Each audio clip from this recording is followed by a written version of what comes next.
likelihood or chance of you extending the scholarship because of the thesis, which is if there's no embassy in your home country, you cannot apply through the embassy track. One university that allowed PDF submissions, but that was a good thing. You want to move to South Korea for free. Study here, 1 year Korean language training program, complete your master's, PhD, and even undergrads. The Global Career Scholarship Program is the perfect scholarship for you. It's the most prestigious scholarship program given by the National Institutes of International Education under the Ministry of Education here in South Korea, with the goal of inviting talents from different parts of the world to go to South Korea, learn the language for a year, and then complete the degree. There's no catch. They just want you to study here. If you want to go back to your home country eventually after your studies, you're free to go. There's no specific return service requirement. A lot of Filipinos are aware of this because for us, some scholarships we are required to go back to the Philippines to work. But the Global Career Scholarship Program is different. This scholarship is open for all nationalities. This video, I will explain to you how countries not listed in the university and embassy track slots can actually apply for the scholarship program, and how some countries with limited number of slots can actually go beyond the provided slots for their countries. Additionally, I'll be explaining to you the tracks, the university embassy track, how different they are now, especially the online application, and your selection of the university, all things about the scholarship program, and the increase of the allowance. So in this video, please watch and let's go. So the Global Career Scholarship Program, Masters PhD, was opened, I think, first week of February. So the embassy track, university track are the two appointed tracks if you want to apply for the Global Career Scholarship Program. So embassy track, very simple. You will apply directly to the Korean embassy in your home country. If there's no embassy in your home country, you cannot apply through the embassy track. Simple. Now, the embassy track application is through the online platform. The studyinkorea.go.kr is the online platform wherein you need to upload all your documents, write your essays there, and then submit. It's like a traditional online application to other scholarships. Everything is online.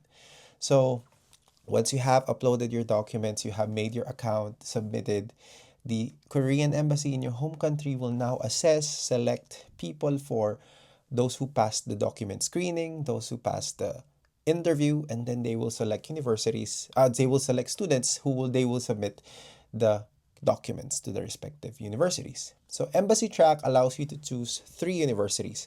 So there's only a caveat there. The 3 universities, one of which should be type B university. I will not be discussing these types A, type B, regional universities. It's your homework. What I'll explain to you is that requirement of 1 type B is standard. You can get 2 type B universities with 1 type A, perfect.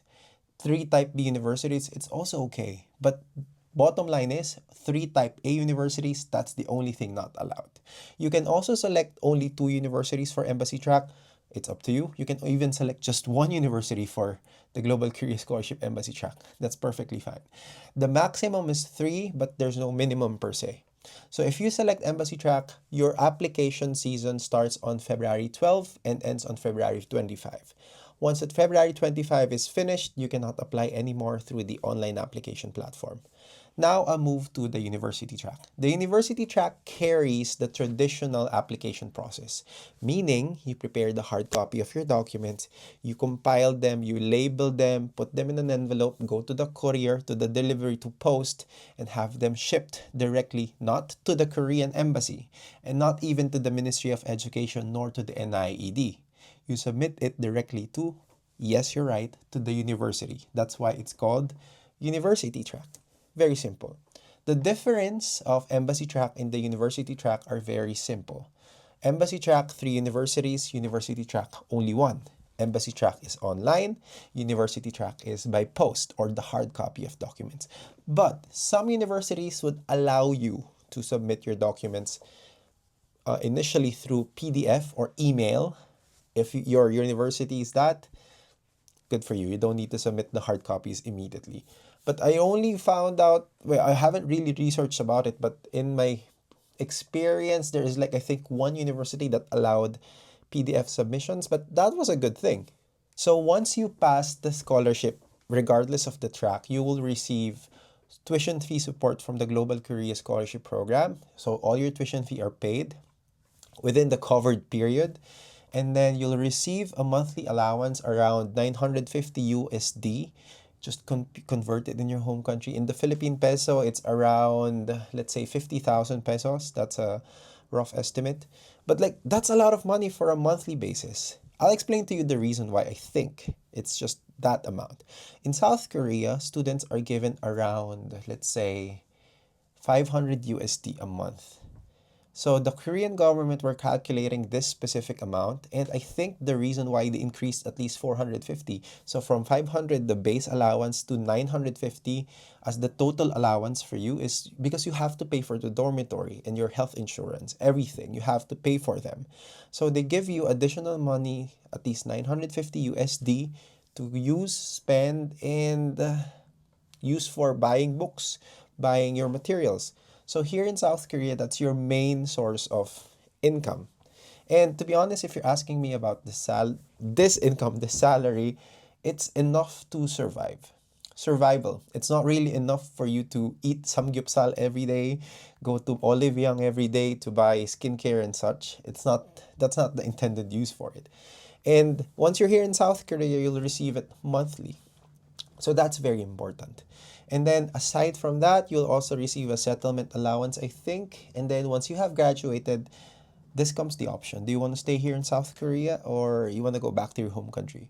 Because if you want to go back to your home country, they'll also give you a one-way ticket going back home. So if you plan to go to to go back to the Philippines, for my case, if I wanted to go back to the Philippines after graduation in 2024, they'll give me a Korea Air ticket with at least 23 kilograms of additional excess luggage for that. And then, yeah, another 100,000 Korean won as pocket money going back home. And that's the case. Then my story in South Korea is officially finished. If that was the case. But unfortunately, fortunately, I decided to stay and I'm continuously working here in South Korea in my current company. What are the things not included in the scholarship package? So in the scholarship package, their support ends with your studies. So if you're thinking, Justin, how is it after studies? They don't really have a program yet for you to be able to bridge your after your studies to the career path, but they have a lot of mentorship programs. And I think that's what they're trying to do in the next few years, easing out the visa application process for us scholars. But that's on the future pace, not for the present. So as we move on with the discussion, I'll share more thoughts about my life here after the Global Career Scholarship Program, but I'll discuss more about your future life here and what you can do in order to get the Global Career Scholarship Program. So the scholarship program also covers a one-year Korean language training program, which is, I think, one of the most valuable aspects of this scholarship. If you plan to stay here in South Korea and live here and work here and find your life here, be a resident here, and eventually be a citizen of South Korea, Korean language is a must. So you really need to study hard during the Korean language training program. So I'll just quickly jump into some scenarios here.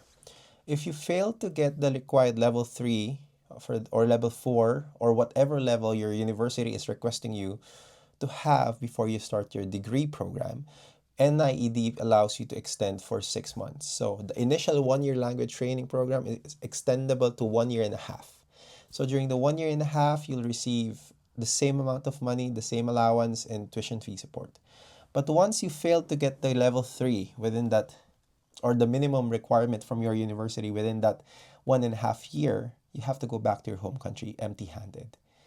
That's how it works. You need to buy everything for yourself, your tickets and such, because your university scholarship program is finished. This also applies to your degree studies, like undergrads, masters, and PhD. The Global Career Scholarship Program offers support until, for example, I'll reference the master's degree program. 2 years for the master's degree and extension of until 2 years and a half. 2 years and a semester. So for example, you already reached the 2 years and the semester. They will not be providing allowance and tuition fee support already. So the 2 years, you're covered your tuition fee, both, and your allowance for both. Once you extended the semester is only covering the tuition fee, but there'll be no allowance anymore. These are the things that you have to know about the scholarship because again, especially for STEM people, there's a higher likelihood or chance of you extending the scholarship because of the thesis, which is a topic for another day. Now let's go back to the application process. For the Global Career Scholarship Embassy track, again, as I mentioned, the study in Korea, the go.kr is your friend. Both embassy track and university track will be using the same forms, meaning the information you input into the embassy track online platform and the university track Google document is the same. You'll provide the same information. It's just that the medium or the channel of submission is different. So in this video, I would likely explain some of the critical things that you need to take note of, okay? With all the inputted data in the both tracks, it's important for you to take note that any misspelled information or misspelling in the data and everything, like for example, your name, your gender, your everything, your sex, everything, if there is a misalignment in the information, for example, passport name is different from the application form name, passport sex is different from the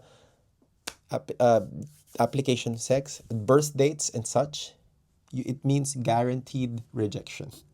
So they're very strict with that. So you have to make sure when you're inputting everything, it is properly inputted. Okay, I'll try to create the video. Wait, let me open my laptop for you so that I can give you the hands-on GKS study in Korea.go.kr experience. Well, it's hard. I cannot, I don't know how to screen record in a MacBook, but I'll try to create shorts about it. I think I made some videos about it in the Black app. You just check it out in the T app. That's where I post a lot of contents and the guides. But for the application process, again, you need to upload everything in the guide. In this study in Korea.go.kr, the online platform. So again, the application form, just fill out all the information there. And once you have already inputted your information, it's important, I think this is the most important thing, the recommendation letter. A lot of you are asking about the recommendation letter. So the Form 5 or the recommendation letter, especially for the embassy track, is very, very, very simple. One, this is just my standard recommendation. When you request for the Form 5 or the recommendation letter to your professor, ask them to submit three copies. One copy is in PDF printed file, just a normal printed file, not in the envelope. Just a normal printed file with the professor's signature and if you can add the stamp from the university. Or if you're requesting it from your boss, just the signature of the boss. Just a standard document. What can I say? Just like this. Is there something here?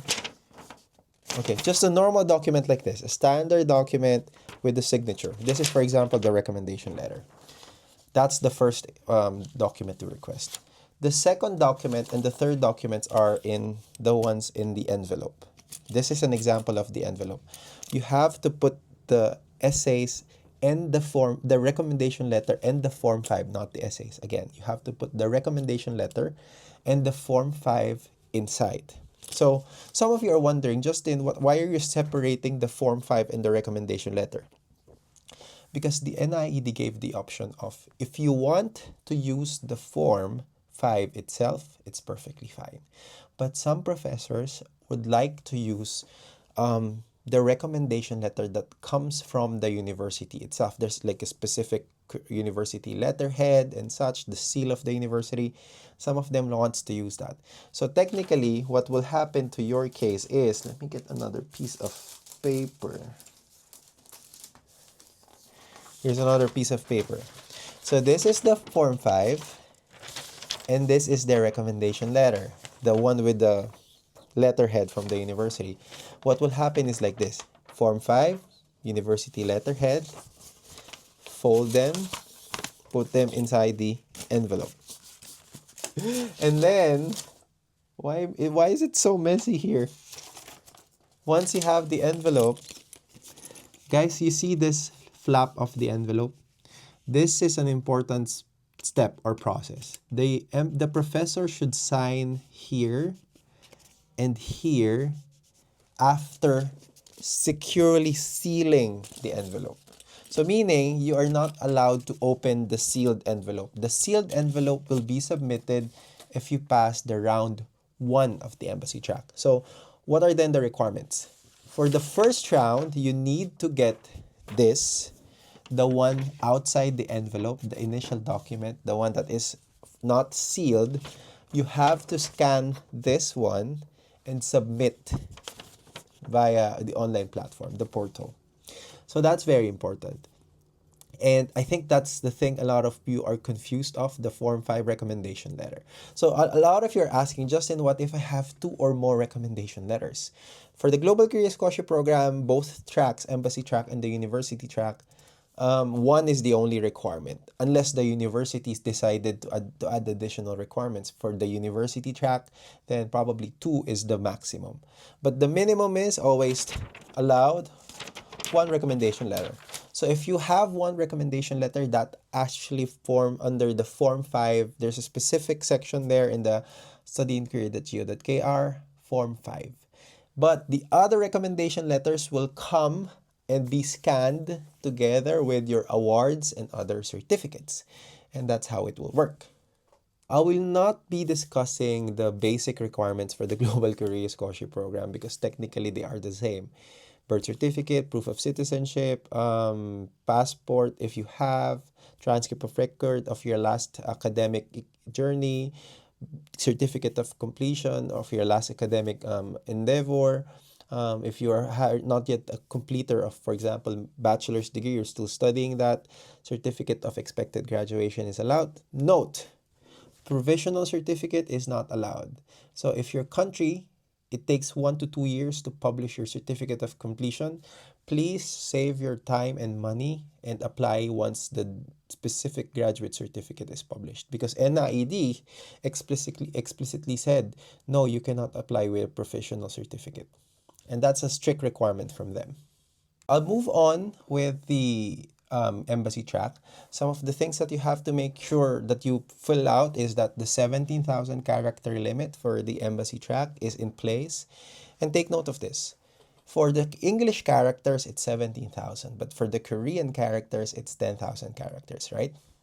If you plan to write in English, make sure everything is in English. Never put a Korean term or a Korean letter, Hangul, in your English essay because it will trigger an automatic change in the limit. If the system detects at least 1 letter, Korean letter in your application essay, it will change the limit from 17,000 characters to 10,000 characters. And this applies to personal statement and study plan. So make sure if you're writing everything in English, just write them in English. If you want to write in Korean, just write them in Korean. And that's part of the system they place in order to prevent people from exceeding and overwriting. And that's a sinful flaw, but that's how it works. Let me remind you, when you're uploading a file, a PDF file or picture, your picture, there is a specific naming convention that is not indicated in the guidelines, but it's just my professional recommendation. When you provide or upload something, do it this way. Your name, underscore, the name of the document. For example, my name, Justin Rivera, underscore, certificate of completion, bachelor's degree. Justin Rivera, underscore, transcript of record, bachelor's degree. It's very professional looking, so when they download the file, the embassy downloads the file, your name is on the actual document and what is the purpose or the type of document they are receiving. That's very simple step, but it shows or highlight how professional you can be. And these are the things that you do, the mini steps that actually put you forward with your application. Because again, these are not required, but again, these are the extra steps you're willing to take to get that and to present a very professional, ready for master's degree persona. So I'll jump from the embassy track to the university track. To be honest, university track, just follow the traditional application process. Complete all the guidelines, the personal statement, study plan, have them typed, written, don't handwrite them because of you cannot do Times New Roman font. I mean, sure, if you can. And then sizing, everything is in the guidelines. Follow the instructions. Don't delete instructions if they are not instructed to be allowed to be deleted. So if there's no instruction that you can delete them, don't delete these instructions. For the university track, what is important for you to take note are the deadlines. Some of the universities will accept application until April. However, it takes a lot of time for your document to travel from your home country to South Korea. If that's your case, I ask you to give at least 1 to 2 weeks of lead time so that you'll be able to apply your documents and submit your documents and be able to apply on time. If your documents arrive late, you'll be rejected from the scholarship program. Even if you're 100% over 100% in your GPA, topic level 6, but if your documents arrive late, it's automatic rejection. There's so many things that you need to take note of, especially if you're applying for the Global Career Scholarship Program, embassy track specifically. Go to the studyinquiry.co.kr. Open the university file. Once you have opened the university file, you need to check the requirements of the university. Some universities will require you to submit portfolios. Some of them will require you to submit two sets of documents. one original and one photocopy. What you have to do is just literally photocopy the set, like create two sets of that, identical sets. So apostille documents, have them photocopy. That's the process that you need to take note of, especially if you're applying for the university track. And now, this is the part wherein I give you the recommendations of how I'll be able to get the scholarship this year, especially the 2026 competition. Very fierce, but here are the steps that you need to do to get the competitive advantage. If you have more than work experience, like years of work experience, make sure those things are noticed by NIED, embassy, and the university. Submit a CV. If you can support your CV with certificate of employment, perfect. These things are an advantage. I am also a seasoned professional when I applied for the scholarship program, and I was also hesitant to apply for this scholarship because I was not fresh graduate. But my mindset was, yes, I'm not a fresh graduate, but I'm more advanced in terms of my knowledge because I have a working experience. That's what I used. I focused on the scenarios during my working life that made me push to study MBA. That was my program. I was a Korean Asian Business Studies MBA student at Hanyang University. So my mindset was, I had the theory at school, I had some working experience, but now I need to combine them plus advanced learning from Hanyang University in Korea to make me who I am today, a professional managing different projects internationally and locally in South Korea. So that is my story. You have to capitalize on that. Your work experience is not your red flag, it's your ultimate green flag. The ability to work, apply what you've learned from your work, from your school, the theories, applying it directly to the real scenario, real case, that's an advantage. So aside from the work experience, a lot of non-STEM applicants can benefit from this. I think I made a video about this. Portfolio. This is your advantage. If you can submit, you're saying you're good in marketing campaigns. Here are the proof of my marketing campaigns. I said I'm good in making film. These are the films that I have made. Now that it's online, it's easier for you to submit links, to you to submit like QR codes, for you to submit some files and such, especially for the university track. Like if you're applying for fashion design, provide a copy of your sketches, a copy of your work, your designs. These are important aspects of the Global Career Scholarship Program. So there are specific aspects also I want to discuss on the awards and certificates, especially for the Global Career Scholarship Program. The concept of having more awards guarantee higher chance is non-existent in the Global Career Scholarship Program world. For the Global Career Scholarship Program, it's always quality. It's always quality over quantity. My mouse fell off. It's not angry, it's just that it fell off. But that's the truth.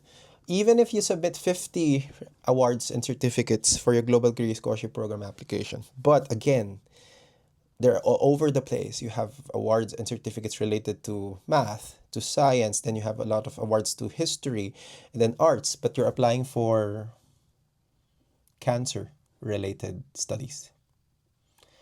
Only one award for science, but 49 awards for non science related.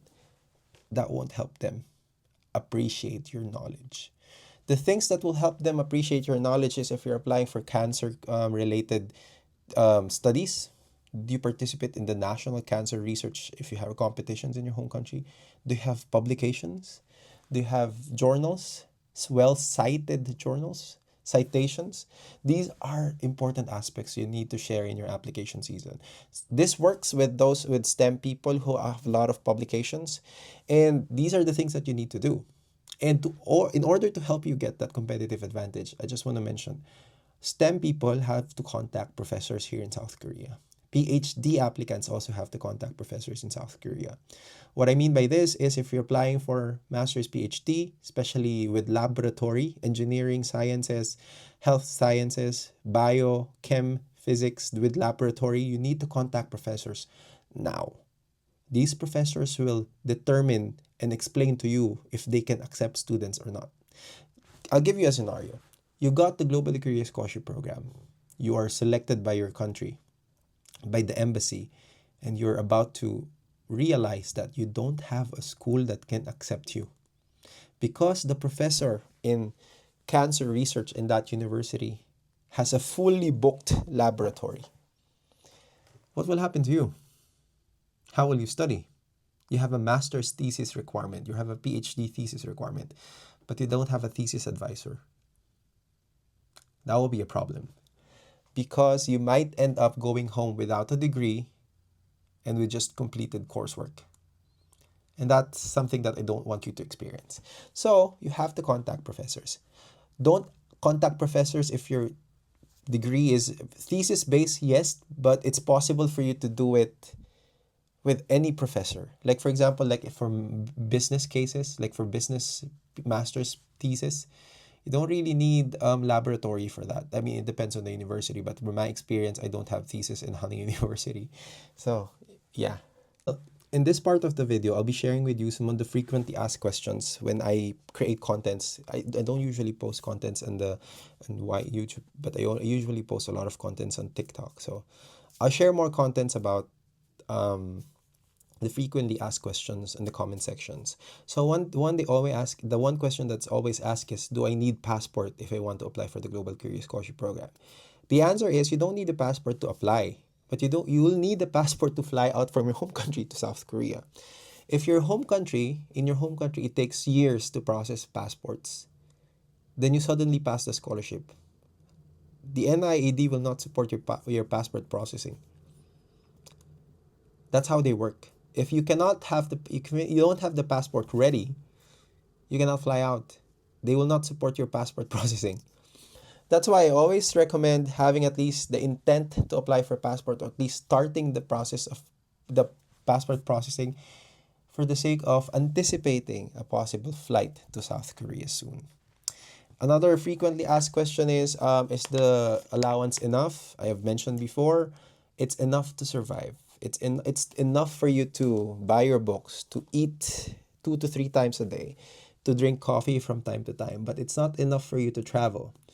Another frequently asked question, what can you do if you want to travel? What will you do if you want to travel out of South Korea during vacation?